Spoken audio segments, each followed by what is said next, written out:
It is our 6th year of homeschooling. And to kick off Tristan's 7th grade and Tegan's 1st grade school year, we took a trip to the Endangered Wolf Center in Eureka, Missouri. The very first of its kind, the Endangered Wolf Center was founded by beloved zoologist Marlin Perkins and his wife, Carol. Did you know every Mexican wolf in the wild can trace their roots back to the Endangered Wolf Center? The Endangered Wolf Center still leads the pack in wolf research.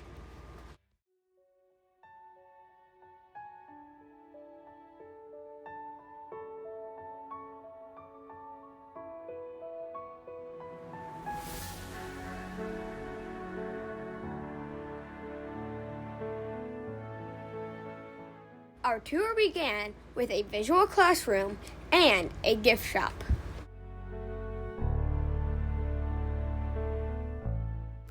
There's lots of stuff for us to learn and beautiful dolls to see.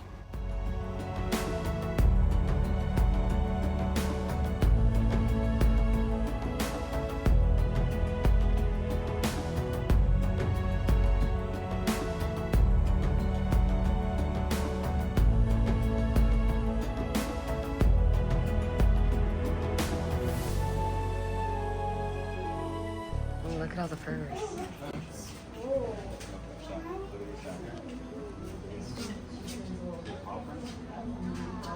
Woolies.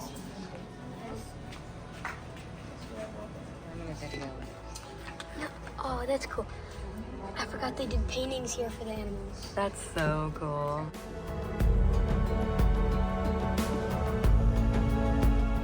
You can support the Endangered Wolf Center by buying one of their paintings.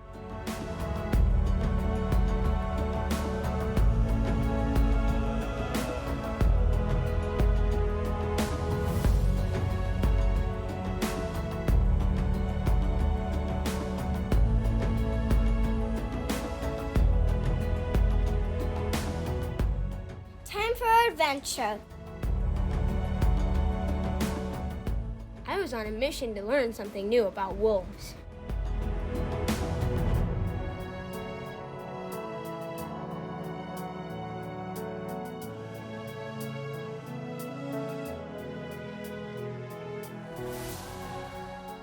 One thing we learned was the Endangered Wolf Center is connected to 2,000 acres of land. It leases less than 70 of those acres from Washington University and Tyson Research Group, which own the entire 2,000 acres of property.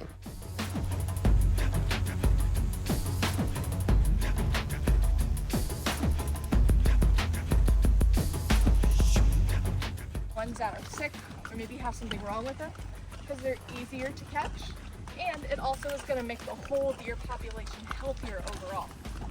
As your population healthier, so even the few livestock that they do pick off are the ones that are sick or have something wrong with them.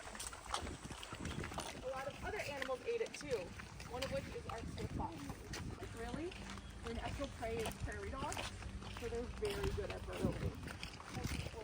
From a previous owner who thought that foxes would be a really great pet. He thought that Cooper would be a cute little guy to have around, and he found out pretty fast that that was not the case.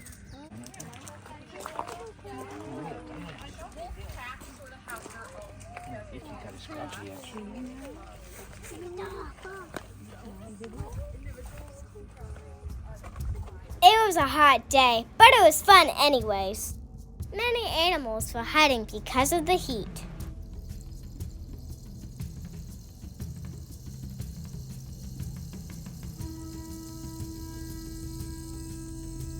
The Endangered Wolf Center has 2 moms who just had babies, and they took us into an air-conditioned classroom for a nice little break, and we got to see some footage of the pups since we can't see them on the tour.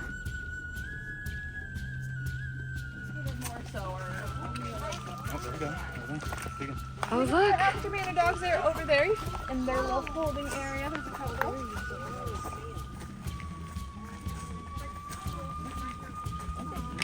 You can watch them over there, and then also just while we're here.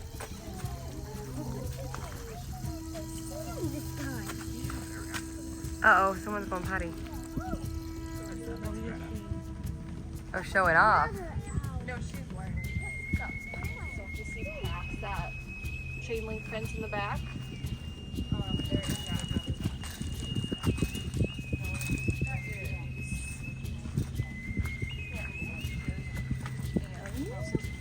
They are. Sorry, I'm getting names. Hey, you guys can come in front if you want. There's one right up here too, next to that. She's right over there, Daddy. Do you see her? See that big tree right on the ground to lay in. There's two laying over there. This is Max Pack. They are Mexican gray wolves. Mexican gray wolves are smaller than gray wolves. Their lifespan is 6 to 8 years. I'm 6 years old. But in captivity, they can live up to 15 years.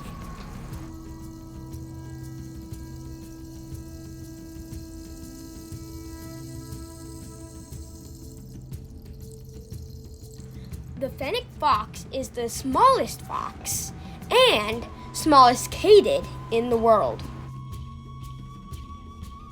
Do you wonder why she's inside? She has allergies like us this time of year.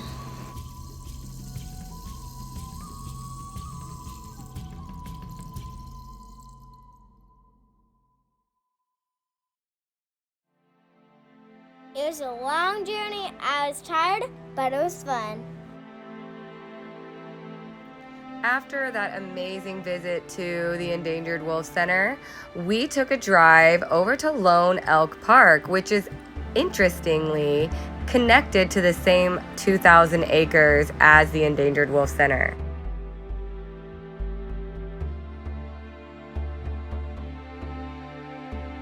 As many of our viewers already know, we've visited this park anytime that we go to St. Louis. It is one of the Daddy Bear's favorite places to take us as a family, as he remembers going often as a child. And this trip was extra special because we got closer to the animals than we've ever been and saw larger herds than we've ever seen.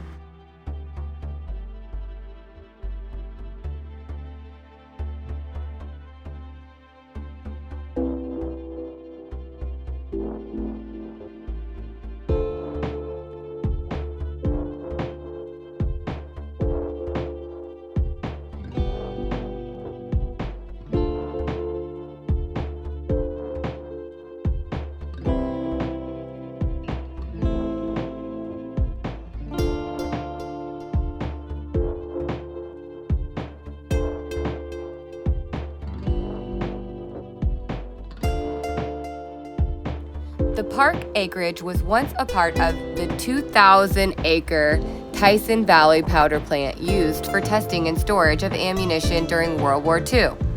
After the war, the area served as a county park, and in 1948, herds of elk and bison were established.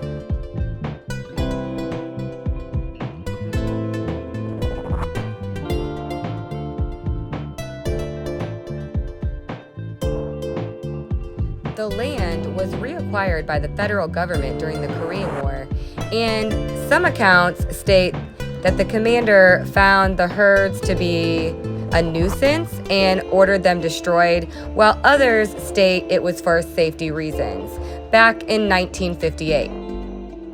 Evidently, one bull elk calf was overlooked because about 15 years passed and the land went to the St. Louis County Parks, and because of footprints found, it was named the Lone Elk Park, without anyone having seen him. This special park offers driving routes that provide views of the elk and bison, often at close proximity. The park is also home to many deer, wild turkey, and waterfowl. Domestic animals are not permitted whatsoever, even if confined to a vehicle.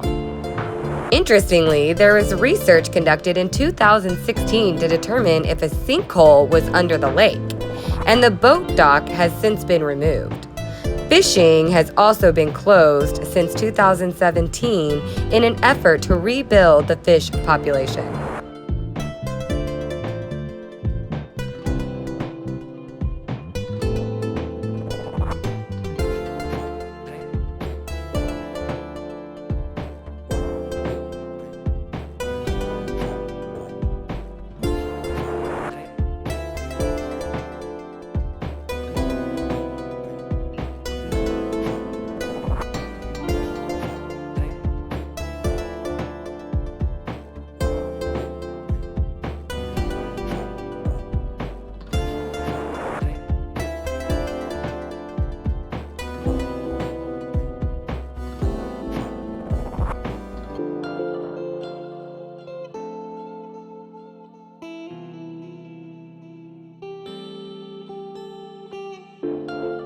One of the quirky things that the Daddy Bear does with most of the places we visit and even our home is view the area from an aerial view on Google Earth.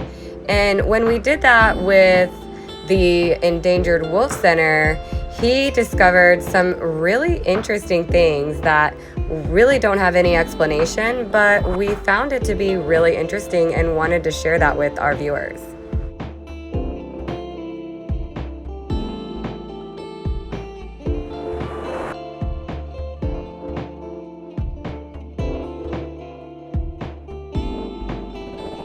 Here we can see the road we traveled up on the way to the Wolf Center tour, and the road that we walked on to see the wolves as well, and the buildings that we passed on that walk.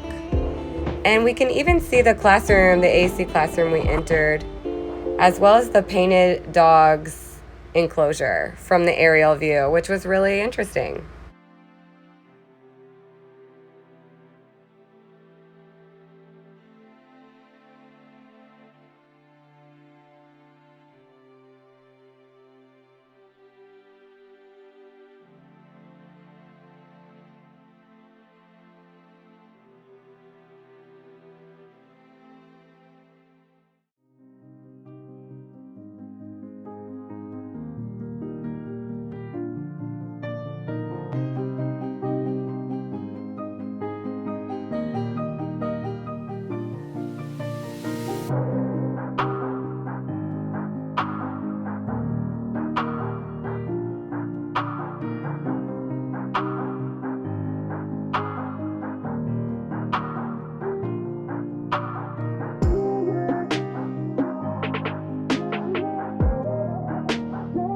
This was such a special trip, and we want to thank everyone that watched and came along with us.